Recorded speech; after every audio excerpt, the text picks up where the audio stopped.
नमस्कार, स्वागत है आप सभी का DHP न्यूज चैनल में, जहां हम हिमाचल प्रदेश के हर जिले की बड़ी खबरें रोजाना आपको बताते हैं। साथ ही आपको महत्वपूर्ण जानकारी भी देते हैं। हमारे साथ हमेशा की तरह बने रहिए और यदि आपने अभी तक चैनल को सब्सक्राइब नहीं किया है तो चैनल को प्लीज़ सब्सक्राइब कीजिए। साथ ही आप हमारे व्हाट्सएप ग्रुप को ज्वाइन ज़रूर करें, जिससे आपको हर अपडेट मिलती रहे। चलिए शुरुआत करते हैं और जानते हैं आज की बड़ी खबरें।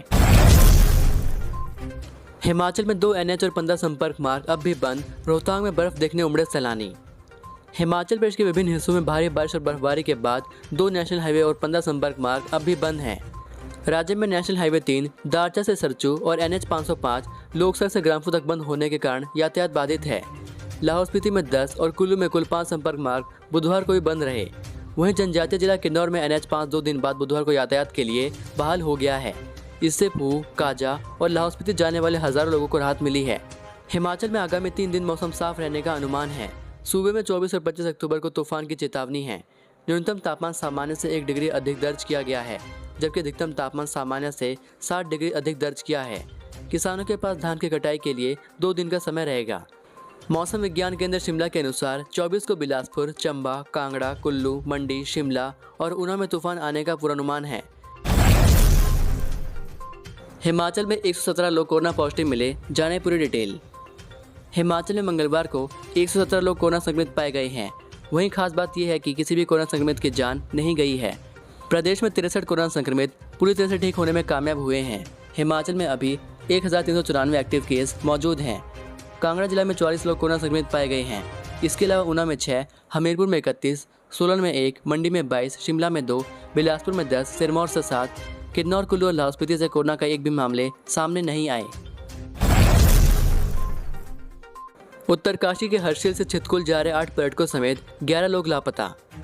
उत्तरकाशी के हर्षिल से हिमाचल प्रदेश के छितकुल में ट्रैकिंग पर गए 8 पर्यटकों समेत 11 लोग लापता हो गए हैं। समुद्र तल से करीब 20,000 फीट की ऊंचाई पर स्थित लमखागा पास चोटी में इस दल के लापता होने की सूचना है। यह दल लमखागा पास के लिए ट्रैकिंग करने निकला था, लेकिन 17, 18 और 19 को मौसम खराब होने के कारण यह दल लापता हो गया है। इस दल में 8 सदस्य, 1 कुक और 2 गाइड शामिल हैं, जबकि इसी दल के साथ गए 6 हिमाचल के पोर्टर 18 अक्टूबर को पर्यटकों का सामान छोड़कर छितकुल के रानी कंडा पहुंच गए हैं। संभावना जताई जा रही थी कि 19 अक्टूबर तक पर्यटक और कुकिंग स्टाफ छितकुल पहुंच जाएंगे, लेकिन बुधवार सुबह तक पर्यटक दल और कुकिंग स्टाफ का कोई पता नहीं चल पाया। पुलिस आगामी जांच शुरू कर दी है। वीरवार सुबह से ही लापता ट्रकों की तलाश शुरू कर दी जाएगी। मुख्यमंत्री जयराम बोले, CM बनने का ख्वाब देख रहे कई कांग्रेसियों का टूटेगा सपना। मुख्यमंत्री जयराम ठाकुर ने मंडी सदर के अलावा शिवाबदार और सराज में जनसभाएं की। द्रंग के शिवाबदार में उन्होंने कहा कि मुख्यमंत्री का ख्वाब देखने वाले कई कांग्रेस नेताओं का सपना उपचुनाव तोड़ेंगे। हार के साथ ऐसे नेताओं की रिटायरमेंट होगी। उन्होंने कहा कि नेता प्रतिपक्ष मुकेश अग्निहोत्री कांग्रेस प्रत्याशी प्रतिभा सिंह का नुकसान करवाना चाहते हैं, इसलिए वह इसी तरह की भाषा का इस्तेमाल कर रहे हैं। जीवन में इंसान को हर काम संभल कर करना चाहिए। कांग्रेसी सवाल उठा रहे हैं कि जयराम ने 4 साल में क्या किया। हमने गरीबों के लिए जो काम किए हैं उसके बारे में कांग्रेस कभी सोच भी नहीं सकी। हिमकेयर और सहारा योजना शुरू की। कहा कि कोविड में भी हमने काम रुकने नहीं दिया। जितनी सड़कें कांग्रेस सरकार ने 5 साल में बनाई, उससे ज़्यादा सड़कें हमने 3.5 साल के कार्यकाल में बनाई हैं। पूरे देश में कोविड मैनेजमेंट में किसी राज्य ने बेहतर प्रदर्शन किया है तो वह हिमाचल है। वैक्सीन लगाने में भी पहाड़ी प्रदेश अव्वल रहा। कांग्रेस के लोग तो प्रचार करते रहे कि कोरोना वैक्सीन मत लगाओ, इसके कई साइड इफेक्ट गिनवाए। बर्फबारी से किन्नौर और लाहौल स्पीति में सेब की फसल को हुए नुकसान की रिपोर्ट तलब। राज्य सरकार ने हिमाचल प्रदेश के जनजातीय जिला किन्नौर और लाहौल स्पीति में सेब की फसल को हुए नुकसान की रिपोर्ट तलब की है। पिछले दिनों हुई सीजन की पहली बर्फबारी से दोनों जिलों के सेब बागवानों को करोड़ों का नुकसान हुआ है। सरकार ने बागवानी विभाग के अधिकारियों से फील्ड से हफ्ते में विस्तृत रिपोर्ट भेजने के आदेश जारी किए हैं।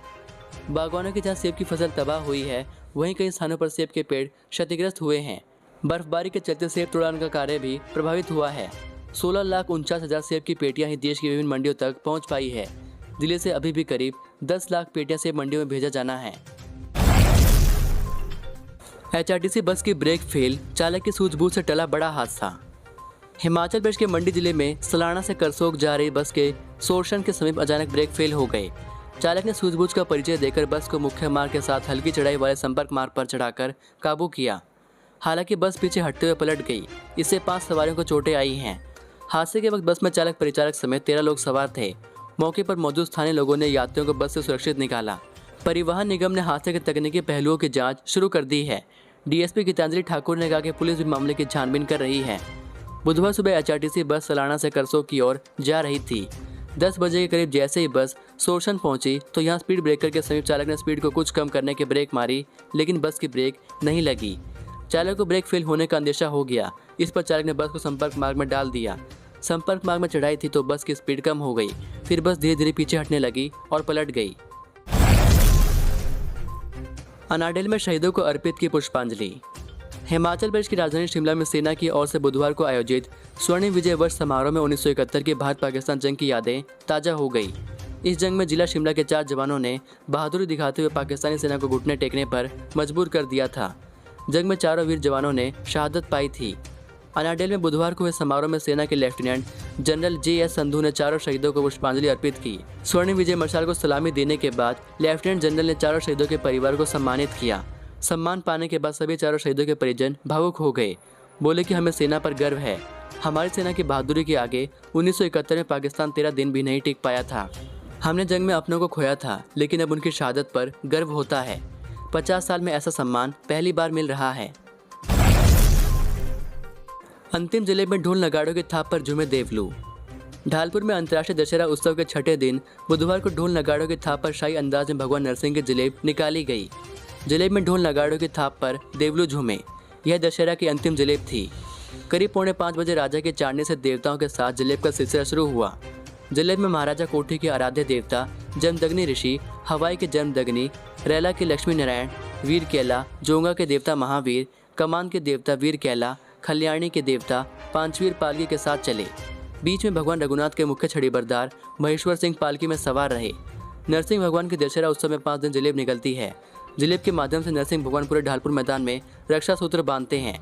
देवलुओं ने लोकगीतों पर झूमकर दशहरा की रौनक को बढ़ाया। महंगा हो गया सजना संवरना, श्रृंगार के सामान के दाम 15 से 20% तक बढ़े। करवा चौथ पर सजना संवरना इस बार महिलाओं को महंगा पड़ेगा। कॉस्मेटिक्स से लेकर श्रृंगार का ज़्यादातर सामान इस बार 15 से 20% तक महंगा हो गया है। शिमला के बाजारों में करवा चौथ के लिए रौनक तो बढ़ गई है, लेकिन सामान खरीदने के लिए जेब ढीली करनी पड़ रही है। कारोबारियों के मुताबिक बीते 2 साल की तुलना में इस बार करवा चौथ पर सामान महंगा हो गया है। सामान महंगा होने और शिमला पहुंचाने का किराया बढ़ने के कारण इनके रेट बढ़े हैं। हालांकि महिलाएं जमकर सामान खरीद रही हैं।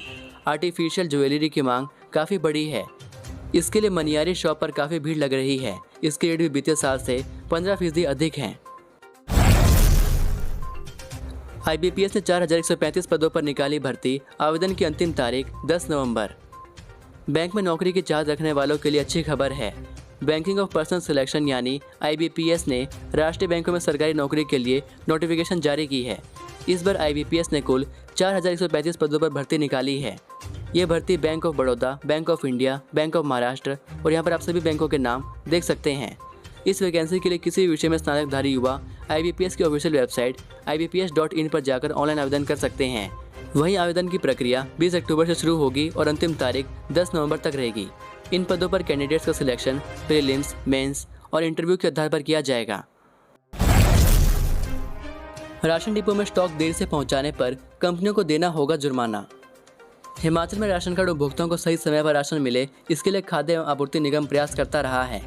वर्तमान में लोगों को डिपो में एक साथ सभी सामान उपलब्ध नहीं हो रहा है, लिहाजा उन्हें बार बार डिपो के चक्कर काटने पड़ते हैं। इस संबंध में लोग शिकायत भी कर चुके हैं। सारा सामान एक साथ मिले, इसके लिए खाद्य एवं आपूर्ति निगम ने एक अहम कदम उठाया है, जिसके तहत राशन सप्लाई करने वाली कंपनियों की लेट लतीफ़ी पर निगम ने नकेल कसना शुरू कर दिया है। इसके लिए निगम ने तय किया है कि अगर राशन की सप्लाई में देरी होती है तो कंपनियों को कुल टेंडर राशि की 2% पेनल्टी लगेगी। तय नियमों के अनुसार टेंडर आवंटन के 20 दिन के भीतर कंपनी को राशन की सप्लाई देनी होगी। इसी के साथ यदि आपको ये वीडियो पसंद आई हो तो वीडियो को लाइक ज़रूर करें और चैनल पर नए हैं तो चैनल को प्लीज़ सब्सक्राइब ज़रूर कर लें। चलिए मिलता हूँ आपको अगली वीडियो में, तब तक के लिए जय हिंद, जय भारत।